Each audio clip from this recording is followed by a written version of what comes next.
یہ چیزیں جتنے جتنے وزن کے ساتھ آدمی کے جسم میں شامل ہیں اتنے ہی وزن کے ساتھ انہیں لے لیجئے اور جس طرح جی چاہے ملا کر دیکھ لیجئے، آدمی کسی ترکیب سے نہ بن سکے گا۔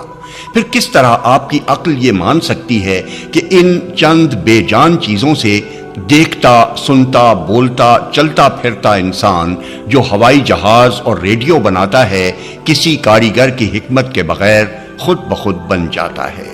کبھی آپ نے غور کیا کہ ماں کے پیٹ کی چھوٹی سی فیکٹری میں کس طرح آدمی تیار ہوتا ہے؟ باپ کی کارستانی کا اس میں کوئی دخل نہیں، ماں کی حکمت کا اس میں کوئی کام نہیں۔ ایک ذرا سی تھیلی میں دو کیڑے جو خردبین کے بغیر دیکھنے میں نہیں آ سکتے، نہ معلوم کب آپس میں مل جاتے ہیں، ماں کے خون ہی سے ان کو غذا پہنچنی شروع ہو جاتی ہے، وہیں سے لوہا، گندک، فاسفورس وغیرہ تمام چیزیں جن کا میں نے اوپر ذکر کیا ہے، ایک خاص وزن اور خاص نسبت کے ساتھ وہاں جمع ہو کر لوتھڑا بنتی ہیں۔ پھر اس لوتھڑے میں جہاں آنکھیں بننی چاہیے وہاں آنکھیں بنتی ہیں، جہاں کان بننے چاہیے وہاں کان بنتے ہیں، جہاں دماغ بننا چاہیے وہاں دماغ بنتا ہے، جہاں دل بننا چاہیے وہاں دل بنتا ہے۔ ہڈی اپنی جگہ پر، گوشت اپنی جگہ پر، غرض ایک ایک پرزہ اپنی اپنی جگہ پر ٹھیک بیٹھتا ہے۔ پھر اس میں جان پڑ جاتی ہے، دیکھنے کی طاقت، سننے کی طاقت، چکھنے اور سونگھنے کی طاقت، بولنے کی طاقت، سوچنے اور سمجھنے کی طاقت، اور نہ جانے کتنی بے حد و حساب طاقتیں اس میں بھر جاتی ہیں۔ اس طرح جب انسان مکمل ہو جاتا ہے تو پیٹ کی وہی چھوٹی سی فیکٹری جہاں 9 مہینے تک وہ بن رہا تھا، خود زور کر کے اسے باہر دھکیل دیتی ہے۔ اس فیکٹری سے ایک ہی طریقے پر لاکھوں انسان روز بن کر نکل رہے ہیں، مگر ہر ایک کا نمونہ جدا ہے، شکل جدا، رنگ جدا، آواز جدا، قوتیں اور قابلیتیں جدا، طبیعتیں اور خیالات جدا، اخلاق اور صفات جدا۔ ایک ہی ماں کے پیٹ کے نکلے ہوئے 2 سگے بھائی تک ایک دوسرے سے نہیں ملتے۔ یہ ایک ایسا کرشمہ ہے جسے دیکھ کر عقل دنگ رہ جاتی ہے۔ اس کرشمے کو دیکھ کر بھی جو شخص یہ کہتا ہے کہ یہ کام کسی زبردست حکمت والے، زبردست قدرت والے، زبردست علم والے اور بے نظیر کمالات والے خدا کے بغیر ہو رہا ہے یا ہو سکتا ہے، یقیناً اس کا دماغ درست نہیں ہے۔ اس کو عقل مند سمجھنا عقل کی توہین کرنا ہے۔ کم از کم میں تو ایسے شخص کو اس قابل نہیں سمجھتا کہ کسی معقول مسئلے پر اس سے گفتگو کروں۔ توحید۔ اچھا، اب ذرا اور آگے چلیے۔ آپ میں سے ہر شخص کی عقل اس بات کی گواہی دے گی کہ دنیا میں کوئی کام بھی، خواہ وہ چھوٹا ہو یا بڑا، کبھی باضابطگی اور باقاعدگی سے نہیں چل سکتا جب تک کہ کوئی ایک شخص اس کا ذمہ دار نہ ہو۔ ایک مدرسے کے 2 ہیڈ ماسٹر، ایک محکمے کے 2 ڈائریکٹر، ایک فوج کے 2 سپہ سالار، ایک سلطنت کے 2 رئیس یا بادشاہ کبھی آپ نے سنے ہیں؟ اور کہیں ایسا ہو تو کیا آپ سمجھتے ہیں کہ ایک دن کے لیے بھی انتظام ٹھیک ہو سکتا ہے؟ آپ اپنی زندگی کے چھوٹے چھوٹے معاملات میں اس کا تجربہ کرتے ہیں کہ جہاں کوئی کام ایک سے زیادہ آدمیوں کی ذمہ داری پر چھوڑا جاتا ہے وہاں سخت بد انتظامی ہوتی ہے، لڑائی جھگڑے ہوتے ہیں اور آخر ساجے کی ہنڈیا چوراہے میں پھوٹ کر رہتی ہے۔ انتظام، باقاعدگی، ہمواری اور خوش اسلوبی دنیا میں جہاں کہیں بھی آپ دیکھتے ہیں وہاں لازمی طور پر کوئی ایک طاقت کار فرما ہوتی ہے، کوئی ایک ہی وجود با اختیار و اقتدار ہوتا ہے اور کسی ایک کے ہاتھ میں سردشتہ کار ہوتا ہے۔ اس کے بغیر انتظام کا آپ تصور نہیں کر سکتے۔ یہ ایسی سیدھی بات ہے کہ کوئی شخص جو تھوڑی سی عقل بھی رکھتا ہو اسے ماننے میں تأمل نہ کرے گا۔ اس بات کو ذہن میں رکھ کر ذرا اپنے گرد و پیش کی دنیا پر نظر ڈالیے۔ یہ زبردست کائنات جو آپ کے سامنے پھیلی ہوئی ہے، یہ کروڑوں سیارے جو آپ کو گردش کرتے ہوئے نظر آتے ہیں، یہ زمین جس پر آپ رہتے ہیں، یہ چاند جو راتوں کو نکلتا ہے، یہ سورج جو صبح کو طلوع ہوتا ہے، یہ زہرہ، یہ مریخ، یہ عطارد، یہ مشتری اور یہ دوسرے بے شمار تارے جو گیندوں کی طرح گھوم رہے ہیں، دیکھیے ان سب کے گھومنے میں کیسی سخت باقاعدگی ہے۔ کبھی رات اپنے وقت سے پہلے آتی ہوئی آپ نے نہ دیکھی، کبھی دن وقت سے پہلے نکلتے دیکھا، کبھی چاند زمین سے ٹکرایا، کبھی سورج اپنا راستہ چھوڑ کر ہٹا، کبھی کسی اور ستارے کو آپ نے ایک بال برابر بھی اپنی گردش کی راہ سے ہٹتے ہوئے دیکھا یا سنا؟ یہ کروڑہا سیارے، جن میں سے بعض ہماری زمین سے لاکھوں گنے بڑے ہیں اور بعض سورج سے بھی ہزاروں گنے بڑے، یہ سب گھڑی کے پرزوں کی طرح ایک زبردست رابطے میں کسے ہوئے اور ایک بندھے ہوئے حساب کے مطابق اپنی اپنی مقررہ رفتار کے ساتھ اپنے اپنے مقررہ راستے پر چل رہے ہیں۔ نہ کسی کی رفتار میں ذرہ برابر فرق آتا ہے، نہ کوئی اپنے راستے سے بال برابر ٹل سکتا ہے۔ ان کے درمیان جو نسبتیں قائم کر دی گئی ہیں، اگر ان میں ایک پل کے لیے بھی ذرا سا فرق آ جائے تو سارا نظام عالم برہم ہو جائے۔ جس طرح ریلیں ٹکراتی ہیں، اسی طرح سیارے ایک دوسرے سے ٹکرا جائیں۔ یہ تو آسمان کی باتیں ہیں، ذرا اپنی زمین اور اپنی ذات پر نظر ڈال کر دیکھیے۔ اس مٹی کی گیند پر یہ سارا زندگی کا کھیل جو آپ دیکھ رہے ہیں، یہ سب چند بندھے ہوئے ضابطوں کی بدولت قائم ہے۔ زمین کی کشش نے ساری چیزوں کو اپنے حلقے میں باندھ رکھا ہے۔ ایک سیکنڈ کے لیے بھی اگر وہ اپنی گرفت چھوڑ دے تو سارا کارخانہ بکھر جائے۔ اس کارخانے میں جتنے کل پرزے کام کر رہے ہیں، سب کے سب ایک قاعدے کے پابند ہیں اور اس قاعدے میں کبھی فرق نہیں آیا۔ ہوا اپنے قاعدے کی پابندی کر رہی ہے، پانی اپنے قاعدے میں بندھا ہوا ہے، روشنی کے لیے جو قاعدہ ہے اس کی وہ مطیع ہے، گرمی اور سردی کے لیے جو ضابطہ ہے اس کی وہ غلام ہے۔ مٹی، پتھر، دھاتیں، بجلی، اسٹیم، درخت، جانور، کسی میں یہ مجال نہیں کہ اپنی حد سے بڑھ جائے یا اپنی خاصیتوں کو بدل دے یا اس کام کو چھوڑ دے جو اس کے سپرد کیا گیا ہے۔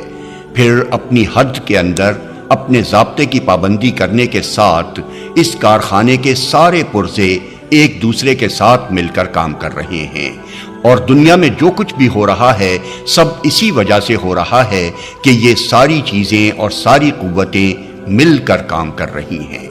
ایک ذرا سے بیج ہی کی مثال لے لیجئے، جس کو آپ زمین میں بوتے ہیں، وہ کبھی پرورش پا کر درخت بن ہی نہیں سکتا جب تک کہ زمین اور آسمان کی ساری قوتیں مل کر اس کی پرورش میں حصہ نہ لیں۔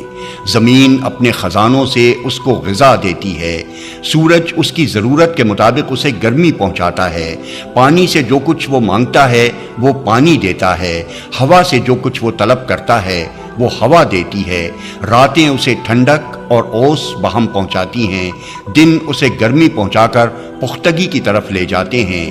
اس طرح مہینوں اور برسوں تک مسلسل ایک باقاعدگی کے ساتھ یہ سب مل جل کر اسے پالتے پوستے ہیں، تب جا کر کہیں درخت بنتا ہے اور اس میں پھل آتے ہیں۔ آپ کی یہ ساری فصلیں جن کے بلبوتے پر آپ جی رہے ہیں، انہی بے شمار مختلف قوتوں کے بالاتفاق کام کرنے ہی کی وجہ سے تیار ہوتی ہیں، بلکہ آپ خود زندہ اسی وجہ سے ہیں کہ زمین اور آسمان کی تمام طاقتیں متفقہ طور پر آپ کی پرورش میں لگی ہوئی ہیں۔ اگر تنہا ایک ہوا ہی اس متفقہ کاروبار سے الگ ہو جائے تو آپ ختم ہو جائیں۔ اگر پانی ہوا اور گرمی کے ساتھ موافقت کرنے سے انکار کر دے تو آپ پر بارش کا ایک قطرہ نہ برس سکے۔ اگر مٹی پانی کے ساتھ اتفاق کرنا چھوڑ دے تو آپ کے باغ سوکھ جائیں، آپ کی کھیتیاں کبھی نہ پکیں اور آپ کے مکان کبھی نہ بن سکیں۔ اگر دیا سلائی کی رگڑ سے آگ پیدا ہونے پر راضی نہ ہو تو آپ کے چولہے ٹھنڈے ہو جائیں اور آپ کے سارے کارخانے یکلخت بیٹھ جائیں۔ اگر لوہا آگ کے ساتھ تعلق رکھنے سے انکار کر دے تو آپ ریلیں اور موٹریں تو درکنار ایک سوئی اور چھری تک نہ بنا سکیں۔ غرض یہ ساری دنیا جس میں آپ جی رہے ہیں، یہ صرف اسی وجہ سے قائم ہے کہ اس عظیم الشان سلطنت کے سارے محکمے کے کسی اہلکار کی یہ مجال نہیں ہے کہ اپنی ڈیوٹی سے ہٹ جائے یا ضابطے کے مطابق دوسرے محکموں کے اہلکاروں سے اشتراک عمل نہ کرے۔ یہ جو کچھ میں نے آپ سے بیان کیا ہے، کیا اس میں کوئی بات جھوٹ یا خلاف واقعہ ہے؟ شاید آپ میں سے کوئی بھی اسے جھوٹ نہ کہے گا۔ اچھا، اگر یہ سچ ہے تو مجھے بتائیے کہ یہ زبردست انتظام، یہ حیرت انگیز باقاعدگی، یہ کمال درجے کی ہمواری، یہ زمین و آسمان کی بے حد و حساب چیزوں اور طاقتوں میں کامل موافقت آخر کس وجہ سے ہے؟ کروڑوں برسوں سے یہ کائنات یوں ہی قائم چلی آ رہی ہے۔ لاکھوں خاص سال سے اس زمین پر درخت اگ رہے ہیں، جانور پیدا ہو رہے ہیں، اور نہ معلوم کب سے انسان اس زمین پر جی رہا ہے۔ کبھی ایسا نہ ہوا کہ چاند زمین پر گر جاتا یا زمین سورج سے ٹکرا جاتی۔ کبھی رات اور دن کے حساب میں فرق نہ آیا، کبھی ہوا کے محکمے کی پانی کے محکمے سے لڑائی نہ ہوئی، کبھی پانی مٹی سے نہ روٹھا، کبھی گرمی نے آگ سے رشتہ نہ توڑا۔ آخر اس سلطنت کے تمام صوبے، تمام محکمے، تمام ہرکارے اور کارندے کیوں اس طرح قانون اور ضابطے کی پابندی کیے چلے جا رہے ہیں؟ کیوں ان میں لڑائی نہیں ہوتی؟ کیوں فساد برپا نہیں ہوتا؟ کس چیز کی وجہ سے یہ سب ایک انتظام میں بندھے ہوئے ہیں؟ اس کا جواب اپنے دل سے پوچھئے۔ کیا وہ یہ گواہی نہیں دیتا کہ ایک ہی خدا اس ساری کائنات کا بادشاہ ہے؟ ایک وہی ہے جس کی زبردست طاقت نے سب کو اپنے ضابطے میں باندھ رکھا ہے۔ اگر 10-20 نہیں 2 خدا بھی اس کائنات کے مالک ہوتے تو یہ انتظام اس باقاعدگی کے ساتھ کبھی نہ چل سکتا۔ ایک ذرا سے مدرسے کا انتظام تو 2 ہیڈ ماسٹروں کی ہیڈ ماسٹری برداشت نہیں کر سکتا، پھر بھلا اتنی بڑی زمین و آسمان کی سلطنت 2 خداؤں کی خدائی میں کیسے چل سکتی تھی؟ بس واقعہ صرف اتنا ہی نہیں ہے کہ دنیا کسی بنانے والے کے بغیر نہیں بنی ہے، بلکہ یہ بھی واقعہ ہے کہ اس کو ایک ہی نے بنایا ہے۔ حقیقت صرف اتنی ہی نہیں ہے کہ اس دنیا کا انتظام کسی حاکم کے بغیر نہیں چل رہا ہے، بلکہ یہ بھی حقیقت ہے کہ وہ حاکم ایک ہی ہے۔ انتظام کی باقاعدگی صاف کہہ رہی ہے کہ یہاں ایک کے سوا کسی کے ہاتھ میں حکومت کے اختیارات نہیں ہیں۔ ضابطے کی پابندی منہ سے بول رہی ہے کہ اس سلطنت میں ایک حاکم کے سوا کسی کا حکم نہیں چلتا۔ قانون کی سخت گیری شہادت دے رہی ہے کہ ایک ہی بادشاہ کی حکومت زمین سے آسمان تک قائم ہے۔ چاند، سورج اور سیارے اسی کے قبضہ قدرت میں ہیں۔ زمین اپنی تمام چیزوں کے ساتھ اسی کے تابع فرمان ہے۔ ہوا اسی کی غلام ہے، پانی اسی کا بندہ ہے، دریا اور پہاڑ اسی کے اختیار میں ہیں، درخت اور جانور اسی کے مطیع ہیں، انسان کا جینا اور مرنا اسی کے اختیار میں ہے۔ اس کی مضبوط گرفت نے سب کو پوری قوت کے ساتھ جکڑ رکھا ہے۔ کوئی اتنا زور نہیں رکھتا کہ اس کی حکومت میں اپنا حکم چلا سکے۔ در حقیقت اس مکمل تنظیم میں ایک سے زیادہ حاکموں کی گنجائش ہی نہیں ہے۔ تنظیم کی فطرت یہ چاہتی ہے کہ حکم میں ایک شمع برابر بھی کوئی دوسرا حصے دار نہ ہو، تنہا ایک ہی حاکم ہو اور اس کے سوا سب محکوم ہوں، کیونکہ کسی دوسرے کے ہاتھ میں فرما روائی کے ادنا سے اختیارات ہونے کے معنی بھی بد نظمی اور فساد کے ہیں۔ حکم چلانے کے لیے صرف طاقت ہی درکار نہیں ہے، علم بھی درکار ہے۔ اتنی وسیع نظر درکار ہے کہ تمام کائنات کو بیک وقت دیکھ سکے اور اس کی مصلحتوں کو سمجھ کر احکام جاری کر سکے۔ اگر خداوند عالم کے سوا کچھ چھوٹے چھوٹے خدا ایسے ہوتے جو نگاہ جہاں بھی تو نہ رکھتے، لیکن انہیں دنیا کے کسی حصے یا کسی معاملے میں اپنا حکم چلانے کا اختیار حاصل ہوتا، تو یہ زمین و آسمان کا سارا کارخانہ درہم برہم ہو کر رہ جاتا۔ ایک معمولی مشین کے متعلق بھی آپ جانتے ہیں کہ اگر کسی ایسے شخص کو اس میں دخل اندازی کا اختیار دے دیا جائے جو اس سے پوری طرح واقف نہ ہو تو وہ اسے بگاڑ کر رکھ دے گا۔ لہٰذا عقل یہ فیصلہ کرتی ہے اور زمین و آسمان کے نظام سلطنت کا انتہائی باضابطگی کے ساتھ چلنا اس کی گواہی دیتا ہے کہ اس سلطنت کے اختیارات شاہی میں ایک خدا کے سوا کسی کا ذرہ برابر حصہ نہیں ہے۔ یہ صرف ایک واقعہ ہی نہیں ہے، حق یہ ہے کہ خدا کی خدائی میں خود خدا کے سوا کسی کا حکم چلنے کی کوئی وجہ بھی نہیں ہے۔ جن کو اس نے اپنے دست قدرت سے بنایا ہے، جو اس کی مخلوق ہیں، جن کی ہستی اس کی عنایت سے قائم ہے، جو اس سے بے نیاز ہو کر خود اپنے بلبوتے پر ایک لمحے کے لیے بھی موجود نہیں رہ سکتے، ان میں سے کسی کی یہ حیثیت کب ہو سکتی ہے کہ خدائی میں اس کا حصے دار بن جائے؟ کیا کسی نوکر کو آپ نے ملکیت میں آقا کا شریک ہوتے ہوئے دیکھا ہے؟ کیا آپ کی عقل میں یہ بات آتی ہے کہ کوئی مالک اپنے غلام کو اپنا ساجی بنا لے؟ کیا خود آپ میں سے کوئی شخص اپنے ملازموں میں سے کسی کو اپنی جائیداد میں یا اپنے اختیارات میں حصے دار بناتا ہے؟ اس بات پر جب آپ غور کریں گے تو آپ کا دل گواہی دے گا کہ خدا کی اس سلطنت میں کسی بندے کو خود مختارانہ فرما روائی کا کوئی حق حاصل ہی نہیں ہے۔ ایسا ہونا نہ صرف واقع کے خلاف ہے، نہ صرف عقل اور فطرت کے خلاف ہے، بلکہ حق کے بھی خلاف ہے۔ صاحبو، یہ بنیادی حقیقتیں ہیں جن پر اس دنیا کا پورا نظام چل رہا ہے۔ آپ اس دنیا سے الگ نہیں ہیں، بلکہ اس کے اندر اس کے ایک جز کی حیثیت سے رہتے ہیں، لہٰذا آپ کی زندگی کے لیے بھی یہ حقیقتیں اسی طرح بنیادی ہیں جس طرح کل جہان کے لیے ہیں۔ آج یہ سوال آپ میں سے ہر شخص کے لیے اور دنیا کے تمام انسانوں کے لیے ایک پریشان کن گتھی بنا ہوا ہے کہ آخر ہم انسانوں کی زندگی سے امن چین کیوں رخصت ہو گیا؟ کیوں آئے دن مصیبتیں ہم پر نازل ہو رہی ہیں؟ کیوں ہماری زندگی کی کل بگڑ گئی ہے؟ قومیں قوموں سے ٹکرا رہی ہیں، ملک ملک میں کھینچا تانی ہو رہی ہے، آدمی آدمی کے لیے بھیڑیا بن گیا ہے، لاکھوں انسان لڑائیوں میں برباد ہو رہے ہیں، کروڑوں اور اربوں کے کاروبار غارت ہو رہے ہیں، بستیوں کی بستیاں اجڑ رہی ہیں، طاقتور کمزوروں کو کھائے جاتے ہیں، مالدار غریبوں کو لوٹے لیتے ہیں، حکومت میں ظلم ہے، عدالت میں بے انصافی ہے، دولت میں بدمستی ہے، اقتدار میں غرور ہے، دوستی میں بے وفائی ہے، امانت میں خیانت ہے، اخلاق میں راستی نہیں رہی، انسان پر سے انسان کا اعتماد اٹھ گیا ہے، مذہب کے جامے میں لامذہبی ہو رہی ہے، آدم کے بچے لاتعداد گروہوں میں بٹے ہوئے ہیں اور ہر گروہ دوسرے گروہ کو دغا، ظلم، بے ایمانی، ہر ممکن طریقے سے نقصان پہنچانا کار ثواب سمجھ رہا ہے۔ یہ ساری خرابیاں آخر کس وجہ سے ہیں؟ خدا کی خدائی میں اور جس طرف بھی ہم دیکھتے ہیں امن ہی امن نظر آتا ہے۔ ستاروں میں امن ہے، ہوا میں امن ہے، پانی میں امن ہے، درختوں اور جانوروں میں امن ہے، تمام مخلوقات کا انتظام پورے امن کے ساتھ چل رہا ہے، کہیں فساد بدنظمی کا نشان نہیں پایا جاتا، مگر ایک انسان ہی کی زندگی کیوں اس نعمت سے محروم ہو گئی؟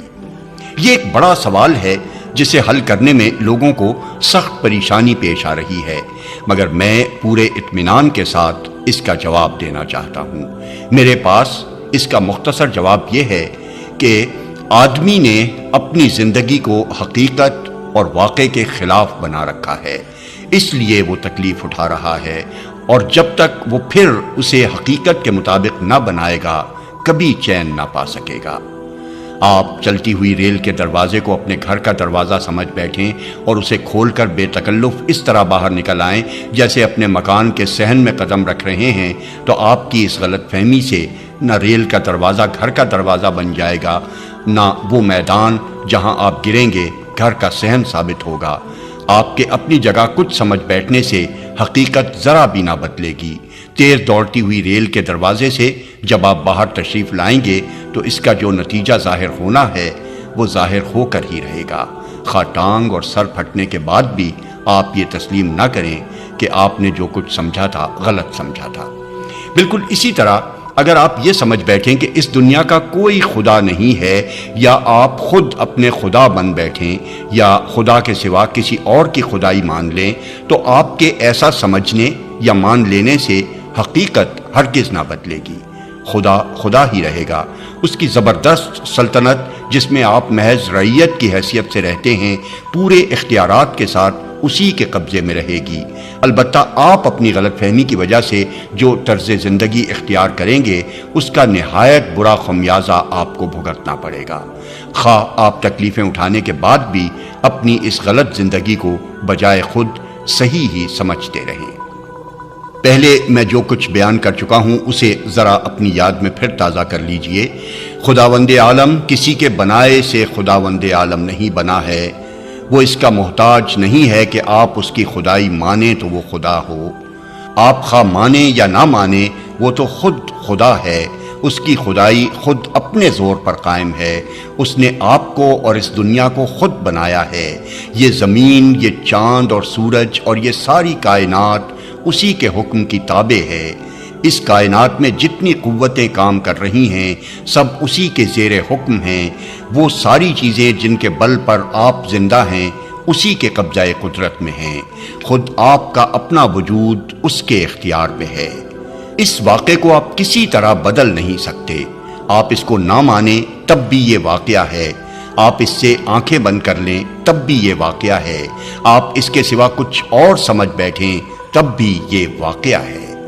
ان سب صورتوں میں واقعے کا تو کچھ بھی نہیں بگڑتا، البتہ فرق یہ ہوتا ہے کہ اگر آپ اس واقعے کو تسلیم کر کے اپنی وہی حیثیت قبول کر لیں جو اس واقعے کے اندر دراصل آپ کی ہے، تو آپ کی زندگی درست ہوگی، آپ کو چین ملے گا، اطمینان نصیب ہوگا اور آپ کی زندگی کی ساری کل ٹھیک چلے گی۔ اور اگر آپ نے واقعے کے خلاف کوئی اور حیثیت اختیار کی تو انجام وہی ہوگا جو چلتی ہوئی ریل کے دروازے کو اپنے گھر کا دروازہ سمجھ کر قدم باہر نکالنے کا ہوتا ہے۔ چوٹ آپ خود کھائیں گے، ٹانگ آپ کی ٹوٹے گی، سر آپ کا پھٹے گا، تکلیف آپ کو پہنچے گی، واقعہ جیسا تھا ویسا ہی رہے گا۔ آپ سوال کریں گے کہ اس واقعے کے مطابق ہماری حیثیت کیا ہے؟ میں چند لفظوں میں اس کی تشریح کیے دیتا ہوں۔ اگر کسی نوکر کو آپ تنخواہ دے کر پال رہے ہوں تو بتائیے اس نوکر کی اصلی حیثیت کیا ہے؟ یہی نہ کہ آپ کی نوکری بجا لائے، آپ کے حکم کی اطاعت کرے، آپ کی مرضی کے مطابق کام کرے اور نوکری کی حد سے نہ بڑھے۔ نوکر کا کام آخر نوکری کے سوا اور کیا ہو سکتا ہے؟ آپ اگر افسر ہوں اور کوئی آپ کا ماتحت ہو تو ماتحت کا کام کیا ہے؟ یہی نہ کہ وہ ماتحتی کرے، افسری کی ہوا میں نہ رہے۔ اگر آپ کسی جائیداد کے مالک ہوں تو اس جائیداد میں آپ کی خواہش کیا ہوگی؟ یہی نہ کہ اس میں آپ کی مرضی چلے، جو کچھ آپ چاہیں وہی ہو اور آپ کی مرضی کے خلاف پتہ نہ ہل سکے۔ آپ پر اگر کوئی بادشاہی مسلط ہو اور تمام قوتیں اس کے ہاتھ میں ہوں تو ایسی بادشاہی کی موجودگی میں آپ کی حیثیت کیا ہو سکتی ہے؟ یہی نہ کہ آپ سیدھی طرح رعیت بن کر رہنا قبول کریں اور شاہی قانون کی فرما برداری سے قدم باہر نہ نکالیں۔ بادشاہ کی سلطنت کے اندر رہتے ہوئے اگر آپ خود اپنی بادشاہی کا دعویٰ کریں گے یا کسی دوسرے کی بادشاہی مان کر اس کے حکم پر چلیں گے تو آپ باغی ہوں گے، اور باغی کے ساتھ جو سلوک کیا جاتا ہے وہ آپ کو معلوم ہی ہے۔ ان مثالوں سے آپ خوب سمجھ سکتے ہیں کہ خدا کی اس سلطنت میں آپ کی اصلی حیثیت کیا ہے۔ آپ کو اس نے بنایا ہے اور قدرتی طور پر آپ کا کوئی کام اس کے سوا نہیں ہے کہ اپنے بنانے والے کی مرضی پر چلیں۔ آپ کو وہ پال رہا ہے اور اسی کے خزانے سے آپ تنخواہ لے رہے ہیں۔ آپ کی کوئی حیثیت اس کے سوا نہیں ہے کہ آپ اس کے نوکر ہیں۔ آپ کا اور ساری دنیا کا افسر وہ ہے، اس کی افسری میں آپ کی حیثیت ماتحتی کے سوا اور کچھ نہیں ہو سکتی۔ یہ زمین و آسمان سب اس کی جائیداد ہیں، اس جائیداد میں اسی کی مرضی چلے گی اور چلنی چاہیے۔ آپ کو یہاں اپنی مرضی چلانے کا کوئی حق نہیں ہے۔ اپنی مرضی آپ چلانے کی کوشش کریں گے تو منہ کی کھائیں گے۔ اس سلطنت میں اس کی بادشاہی اس کے اپنے زور پر قائم ہے۔ زمین اور آسمان کے سارے محکمے اس کے قبضے میں ہیں۔ آپ خود چاہے راضی ہوں یا ناراض، بہرحال اس کی رعیت ہیں۔ آپ کی اور کسی انسان کی بھی، خواہ وہ چھوٹا ہو یا بڑا، کوئی دوسری حیثیت رعیت ہونے کے سوا نہیں ہے۔ اسی کا قانون اس سلطنت میں قانون ہے اور اسی کا حکم ہے۔ رعیت میں سے کسی کو یہ دعویٰ کرنے کا حق نہیں ہے کہ میں ہز میجسٹی ہوں یا ہز ہائینس ہوں یا ڈکٹیٹر اور خود مختار ہوں۔ نہ کسی شخص یا پارلیمنٹ یا اسمبلی یا کونسل کو یہ اختیار ہے کہ اس سلطنت میں خدا کے بجائے خود اپنا قانون بنائے اور خدا کی رعیت سے کہے کہ ہمارے اس قانون کی پیروی کرو۔ نہ کسی انسانی حکومت کو یہ حق پہنچتا ہے کہ خدا کے حکم سے بے نیاز ہو کر خود حکم چلائے اور خدا کے بندوں سے کہے کہ ہمارے اس حکم کی اطاعت کرو۔ نہ کسی انسان یا انسانوں کے کسی گروہ کے لیے یہ جائز ہے کہ اصلی بادشاہ کی رعیت بننے کی بجائے بادشاہی کے جھوٹے مدعیوں میں سے کسی کی رعیت بننا قبول کرے۔ اصلی بادشاہ کے قانون کو چھوڑ کر جھوٹے قانون سازوں کا قانون تسلیم کرے اور اصلی حکمراں سے منہ موڑ کر جھوٹ موٹ کی ان حکومتوں کا حکم ماننے لگے۔ یہ تمام صورتیں بغاوت کی ہیں۔ خود بادشاہی کے اختیارات کا دعویٰ کرنا یا کسی ایسے مدعی کے دعوے کو قبول کرنا، دونوں حرکتیں رعیت کے لیے بغاوت کا حکم رکھتی ہیں اور اس کی سزا ان دونوں کو ملنی یقینی ہے، خواہ جلدی ملے یا دیر میں۔ آپ کی اور ایک ایک انسان کی پیشانی کے بال خدا کی مٹھی میں ہیں، جب چاہے پکڑ کر گھسیٹ لے۔ زمین اور آسمان کی اس سلطنت میں بھاگ جانے کی طاقت کسی میں نہیں ہے، آپ اس سے بھاگ کر کہیں پناہ نہیں لے سکتے۔ مٹی میں مل کر آپ کا ایک ایک ذرہ بھی اگر منتشر ہو جائے، آگ میں جل کر خواہ آپ کی راکھ ہوا میں پھیل جائے، پانی میں بہہ کر خواہ آپ مچھلیوں کی خوراک بنے یا سمندر کے پانی میں گھل جائیں، ہر جگہ سے خدا آپ کو پکڑ لے گا۔ ہوا اس کی غلام ہے، زمین اس کی بندی ہے، پانی اور اس کی مچھلیاں سب اس کے حکم کی تابع ہیں۔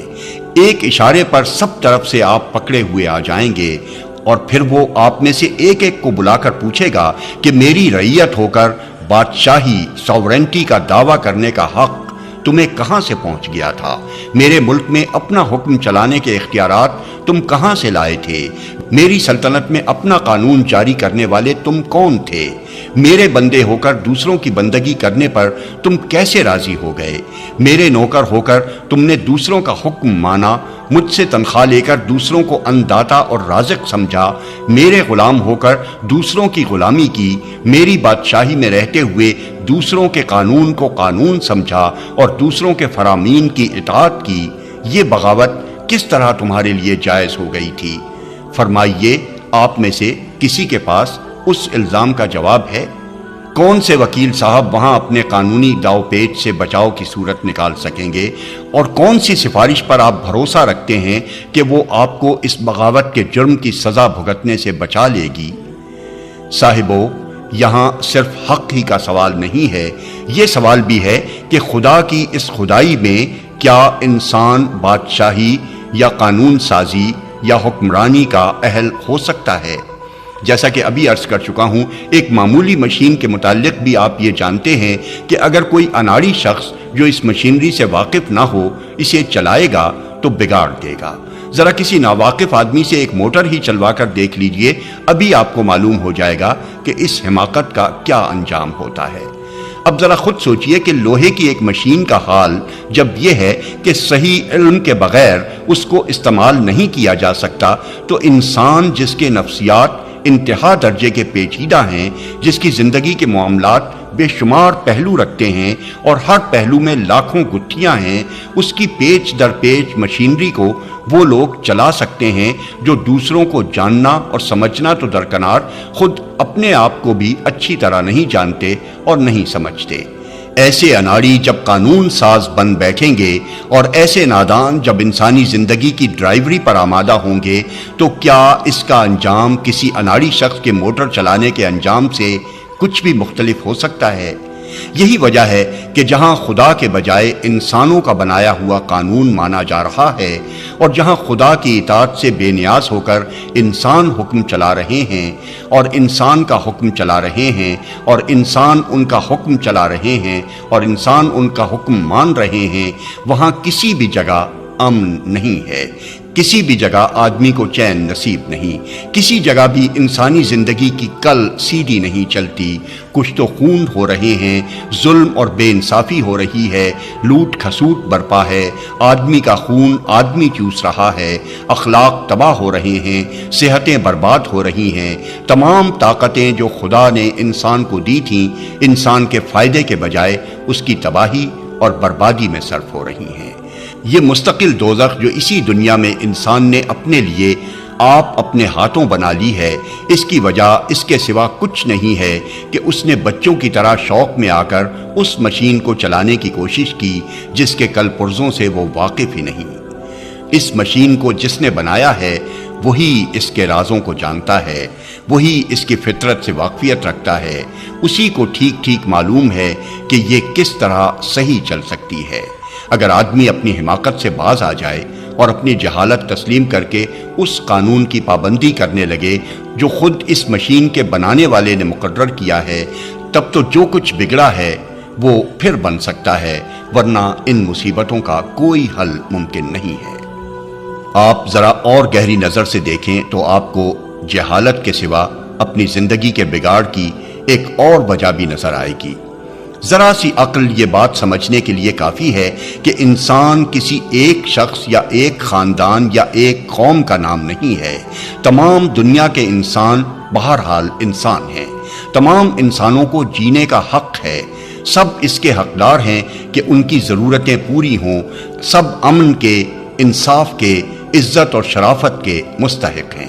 انسانی خوشحالی اگر کسی چیز کا نام ہے تو وہ کسی ایک شخص یا خاندان یا قوم کی خوشحالی نہیں بلکہ تمام انسانوں کی خوشحالی ہے۔ ورنہ ایک خوشحال ہو اور 10 بدحال ہوں تو آپ یہ نہیں کہہ سکتے کہ انسان خوشحال ہے۔ فلاح اگر کسی چیز کو کہتے ہیں تو وہ تمام انسانوں کی فلاح ہے، نہ کہ کسی ایک طبقے کی یا ایک قوم کی۔ ایک کی فلاح اور 10 کی بربادی کو آپ انسانی فلاح نہیں کہہ سکتے۔ اس بات کو اگر آپ صحیح سمجھتے ہیں تو غور کیجئے کہ انسانی فلاح اور خوشحالی کس طرح حاصل ہو سکتی ہے۔ میرے نزدیک اس کی کوئی صورت اس کے سوا نہیں کہ انسانی زندگی کے لیے قانون وہ بنائے جس کی نظر میں تمام انسان یکساں ہوں۔ سب کے حقوق انصاف کے ساتھ وہ مقرر کرے جو نہ تو خود اپنی کوئی ذاتی غرض رکھتا ہو اور نہ کسی خاندان یا طبقے کی یا کسی ملک یا قوم کی اغراض سے اس کو خاص دلچسپی ہو۔ سب کے سب اس کا حکم مانے جو حکم دینے میں نہ اپنی جہالت کی وجہ سے غلطی کرے، نہ اپنی خواہش کی بنا پر حکمرانی کے اختیارات سے ناجائز فائدہ اٹھائے، اور نہ ایک کا دشمن اور دوسرے کا دوست، ایک کا طرفدار اور دوسرے کا مخالف، ایک کی طرف مائل اور دوسرے سے منحرف ہو۔ صرف اسی صورت میں عدل قائم ہو سکتا ہے۔ اسی طرح تمام انسانوں، تمام قوموں، تمام طبقوں اور تمام گروہوں کو ان کے جائز حقوق پہنچ سکتے ہیں۔ یہی ایک صورت ہے جس سے ظلم مٹ سکتا ہے۔ اگر یہ بات بھی درست ہے تو پھر میں آپ سے پوچھتا ہوں کہ کیا دنیا میں کوئی انسان بھی ایسا بے لاگ، ایسا غیر جانبدار، ایسا بے غرض اور اس قدر انسانی کمزوریوں سے بالا تر ہو سکتا ہے؟ شاید آپ میں سے کوئی شخص میرے اس سوال کا جواب اثبات میں دینے کی جرأت نہ کرے گا۔ یہ شان صرف خدا ہی کی ہے، کوئی دوسرا اس شان کا نہیں ہے۔ انسان خواہ کتنے ہی بڑے دل گردے کا ہو، بہرحال وہ اپنی کچھ ذاتی اغراض رکھتا ہے، کچھ دلچسپیاں رکھتا ہے۔ کسی سے اس کا تعلق زیادہ ہے اور کسی سے کم، کسی سے اس کو محبت ہے اور کسی سے نہیں ہے۔ ان کمزوریوں سے کوئی انسان پاک نہیں ہو سکتا۔ یہی وجہ ہے کہ جہاں خدا کے بجائے انسانوں کا قانون مانا جاتا ہے اور خدا کے بجائے انسانوں کے حکم کی اطاعت کی جاتی ہے، وہاں کسی نہ کسی صورت میں ظلم اور بے انصافی ضرور موجود ہے۔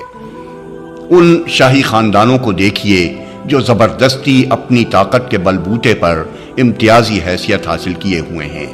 انہوں نے اپنے لیے وہ عزت، وہ ٹھاٹھ، وہ آمدنی، وہ حقوق اور وہ اختیارات مخصوص کر رکھے ہیں جو دوسروں کے لیے نہیں ہیں۔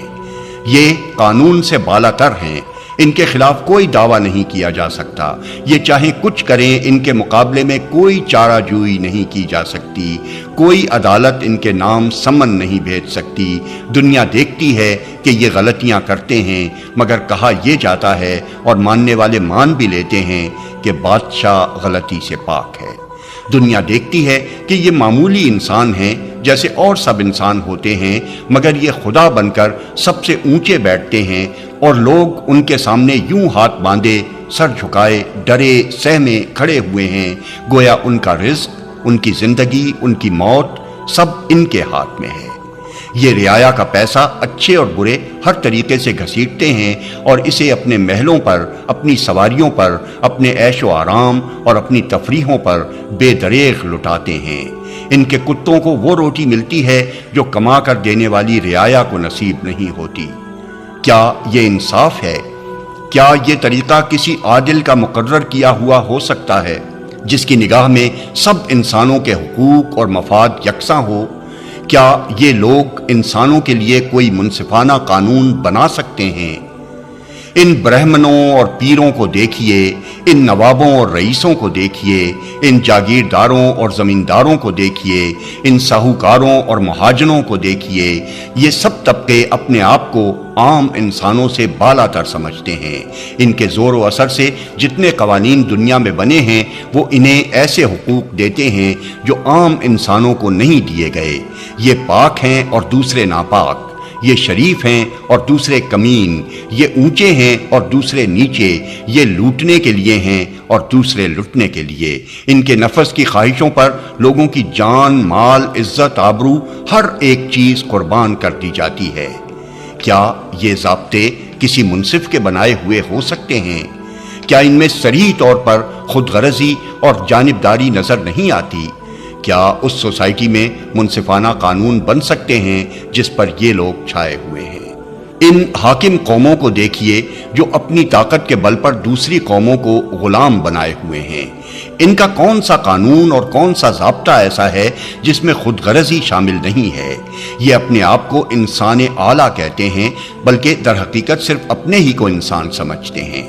ان کے نزدیک کمزور قوموں کے لوگ یا تو انسان ہی نہیں ہیں یا اگر ہیں تو ادنا درجے کے ہیں۔ یہ ہر حیثیت سے اپنے آپ کو دوسروں سے اونچا ہی رکھتے ہیں اور اپنی اغراض پر دوسروں کے مفاد کو قربان کرنا اپنا حق سمجھتے ہیں۔ ان کے زور و اثر سے جتنے قوانین اور ضوابط دنیا میں بنے ہیں ان سب میں یہ رنگ موجود ہے۔ یہ چند مثالیں میں نے محض اشارے کے طور پر دی ہیں، تفصیل کا یہاں موقع نہیں۔ میں صرف یہ بات آپ کے ذہن نشین کرنا چاہتا ہوں کہ دنیا میں جہاں بھی انسان نے قانون بنایا ہے وہاں بے انصافی ضرور ہوئی ہے۔ کچھ انسانوں کو ان کے جائز حقوق سے بہت زیادہ دیا گیا ہے اور کچھ انسانوں کے حقوق نہ صرف پامال کیے گئے ہیں بلکہ انہیں انسانیت کے درجے سے گرا دینے میں بھی تأمل نہیں کیا گیا۔ اس کی وجہ انسان کی یہ کمزوری ہے کہ وہ جب کسی معاملے کا فیصلہ کرنے بیٹھتا ہے تو اس کے دل و دماغ پر اپنی ذات یا اپنے خاندان یا اپنی نسل یا اپنے طبقے یا اپنی قوم ہی کے مفاد کا خیال مسلط رہتا ہے۔ دوسروں کے حقوق اور مفاد کے لیے اس کے پاس وہ ہمدردی کی نظر نہیں ہوتی جو اپنوں کے لیے ہوتی ہے۔ مجھے بتائیے، کیا اس بے انصافی کا کوئی علاج اس کے سوا ممکن ہے کہ تمام انسانی قوانین کو دریا برد کر دیا جائے اور اس خدا کے قانون کو ہم سب تسلیم کر لیں جس کی نگاہ میں ایک انسان اور دوسرے انسان کے درمیان کوئی فرق نہیں؟ فرق اگر ہے تو صرف اس کے اخلاق، اس کے اعمال اور اس کے اوصاف کے لحاظ سے ہے، نہ کہ نسل یا طبقے یا قومیت یا رنگ کے لحاظ سے۔ صاحبو، اس معاملے میں ایک اور پہلو بھی ہے جسے میں نظر انداز نہیں کر سکتا۔ آپ جانتے ہیں کہ آدمی کو قابو میں رکھنے والی چیز صرف ذمہ داری کا احساس ہی ہے۔ اگر کسی شخص کو یقین ہو جائے کہ وہ جو چاہے کرے، کوئی اس سے جواب طلب کرنے والا نہیں ہے اور نہ اس کے اوپر کوئی ایسی طاقت ہے جو اسے سزا دے سکے، تو آپ سمجھ سکتے ہیں کہ وہ شتر بے مہار بن جائے گا۔ یہ بات جس طرح ایک شخص کے معاملے میں صحیح ہے، اسی طرح ایک خاندان، ایک قوم اور تمام دنیا کے انسانوں کے معاملے میں صحیح ہے۔ ایک خاندان جب یہ محسوس کرتا ہے کہ اس سے کوئی جواب طلب نہیں کر سکتا تو وہ قابو سے باہر ہو جاتا ہے۔ ایک طبقہ بھی جب ذمہ داری اور جواب دہی سے بے خوف ہو جاتا ہے تو دوسروں پر ظلم ڈھانے میں اسے کوئی تأمل نہیں ہوتا۔ ایک قوم یا ایک سلطنت بھی جب اپنے آپ کو اتنا طاقتور پاتی ہے کہ اپنی زیادتی کے کسی برے نتیجے کا خوف اسے نہیں ہوتا تو وہ جنگل کے بھیڑیے کی طرح کمزور بکریوں کو پھاڑنا شروع کر دیتی ہے۔ دنیا میں جتنی بدامنی پائی جاتی ہے اس کی ایک بڑی وجہ یہی ہے۔ جب تک انسان اپنے سے بالا تر کسی اقتدار کو تسلیم نہ کرے اور جب تک اسے یقین نہ ہو کہ مجھ سے اوپر کوئی ایسا ہے جس کو مجھے اپنے اعمال کا جواب دینا ہے اور جس کے ہاتھ میں اتنی طاقت ہے کہ مجھے سزا دے سکتا ہے، اس وقت تک یہ کسی طرح ممکن نہیں کہ ظلم کا دروازہ بند ہو اور صحیح امن قائم ہو سکے۔ اب مجھے بتائیے کہ ایسی طاقت سوائے خداوند عالم کے اور کون ہو سکتی ہے؟ خود انسانوں میں سے تو کوئی ایسا نہیں ہو سکتا، کیونکہ جس انسان یا جس انسانی گروہ کو بھی آپ یہ حیثیت دیں گے خود اس کے شتر بے مہار ہو جانے کا امکان ہے۔ خود اس سے یہ اندیشہ ہے کہ تمام فرعونوں کا ایک فرعون وہ ہو جائے گا، اور خود اس سے یہ خطرہ ہے کہ خود غرضی اور جانبداری سے کام لے کر وہ بعض انسانوں کو گرائے گا اور بعض کو اٹھائے گا۔ یورپ نے اس مسئلے کو حل کرنے کے لیے مجلس اقوام بنائی تھی، مگر بہت جلدی وہ سفید رنگ والی قوموں کی مجلس بن کر رہ گئی، اور اس نے چند طاقتور سلطنتوں کے ہاتھ میں کھلونا بن کر کمزور قوموں کے ساتھ بے انصافی شروع کر دی۔ اس تجربے کے بعد اس امر میں کوئی شک باقی نہیں رہ سکتا کہ خود انسانوں کے اندر سے کوئی ایسی طاقت برآمد ہونی ناممکن ہے جس کی باز پرس کا خوف فردن فردن ایک ایک شخص سے لے کر دنیا کی قوموں اور سلطنتوں تک کو قابو میں رکھ سکتا ہو۔ ایسی طاقت لامحالہ انسانی دائرے سے باہر اور اس سے اوپر ہی ہونی چاہیے، اور وہ صرف خداوند عالم ہی کی طاقت ہو سکتی ہے۔ ہم اگر اپنی بھلائی چاہتے ہیں تو ہمارے لیے اس کے سوا کوئی چارہ ہی نہیں کہ خدا پر ایمان لائیں، اس کی حکومت کے آگے اپنے آپ کو فرما بردار رعیت کی طرح سپرد کر دیں، اور اس یقین کے ساتھ دنیا میں زندگی بسر کریں کہ وہ ہمارے چھپے اور کھلے سب کاموں کو جانتا ہے، اور ایک دن اس کی عدالت میں اپنی پوری زندگی کے کارنامے کا حساب دینا ہے۔ ہمارے شریف اور پرامن انسان بننے کی بس یہی ایک صورت ہے۔ اب میں اپنی تقریر کو ختم کرنے سے پہلے ایک شبے کو صاف کر دینا ضروری سمجھتا ہوں، جو غالباً آپ میں سے ہر ایک کے دل میں پیدا ہو رہا ہوگا۔ آپ سوچ رہے ہوں گے کہ جب خدا کی حکومت اتنی زبردست ہے کہ خاک کے ایک ذرے سے لے کر چاند اور سورج تک ہر چیز اس کے قابو میں ہے، اور جب انسان اس کی حکومت میں محض ایک رعیت کی حیثیت رکھتا ہے، تو آخر یہ ممکن کس طرح ہوا کہ انسان اس کی حکومت کے خلاف بغاوت کرے اور خود اپنی بادشاہی کا اعلان کر کے اس کی رعیت پر اپنا قانون چلائے؟ کیوں نہیں خدا اس کا ہاتھ پکڑ لیتا، اور کیوں اسے سزا نہیں دیتا؟ اس سوال کا جواب میں آپ کو ایک سیدھی سی مثال سے دوں گا۔